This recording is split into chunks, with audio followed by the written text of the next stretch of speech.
ये दास्तान उस दौर की है जब प्रयागराज यानी कि तब का इलाहाबाद इसकी आबो हवा में एक नाम खौफ की तरह तैरता था, अतीक अहमद। एक वक्त था जब अतीक का हुक्म ही कानून माना जाता था और उसकी तूती बोलती थी, लेकिन वक्त का पहिया जब घूमता है तो सल्तनत और सिपह सलार सब खाक में मिल जाते हैं। कुदरत का दस्तूर भी बड़ा अजीब है। जिस कुनबे के एक इशारे पर गर्दिशें बदल जाया करती थीं, आज वही परिवार बिखरे हुए चावल के तिनकों की तरह बर्बादी की दास्तान बयां कर रहा है। पिछले 3 सालों में इस परिवार पर जो आफतों का पहाड़ टूटा है, उसकी शुरुआत 24 फरवरी 2023 के उस खूनी दोपहर से हुई। प्रयागराज में विधायक राजू पाल हत्याकांड के चश्मदीद गवाह उमेश पाल और उनके 2 सरकारी गनरों को दिन दहाड़े भून दिया गया।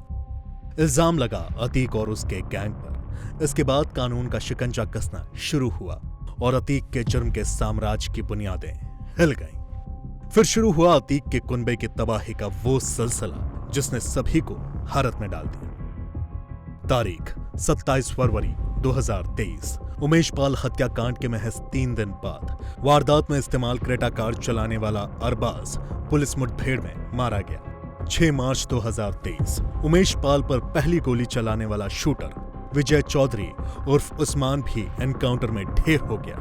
अब आती है 13 अप्रैल 2023 की तारीख।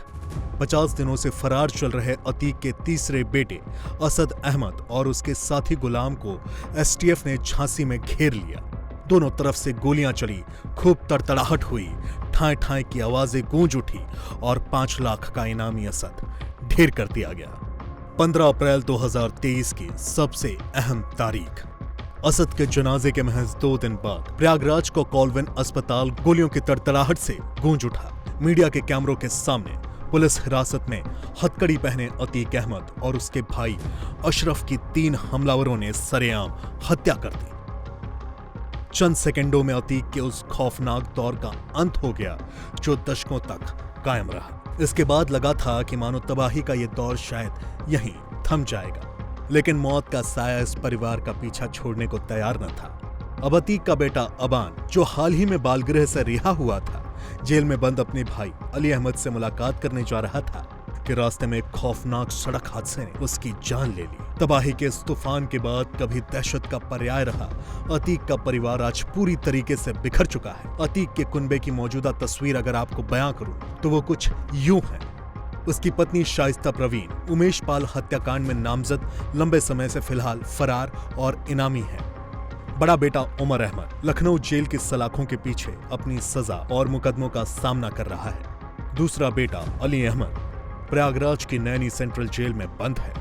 तीसरा और चौथा बेटा असद और आबान एक एनकाउंटर में मारा गया तो दूसरे की सड़क हादसे में मौत हो गई। सबसे छोटा बेटा एहजम बालगृह से रिहाई के बाद फिलहाल अपनी बुआ के पास गुमनामी की जिंदगी बिता रहा है। तो जो कुनबा कभी अपनी ताकत, रसूख और जुर्म के दम पर बेखौफ जिया करता था, आज उसके आधे चिराग बुझ चुके हैं। कुछ सलाखों के पीछे कैद हैं और बचे हुए लोग कानूनी शिकंजे और बदनामी के साए में जीने को मजबूर हैं। ये कहानी सिर्फ एक माफिया के खात्मे की नहीं, बल्कि इस कड़वे सच का बयान है कि जुर्म की राह चाहे कितनी भी बुलंद लगे, उसका अंजाम हमेशा खौफनाक, अकेलापन और बर्बादी ही होता है।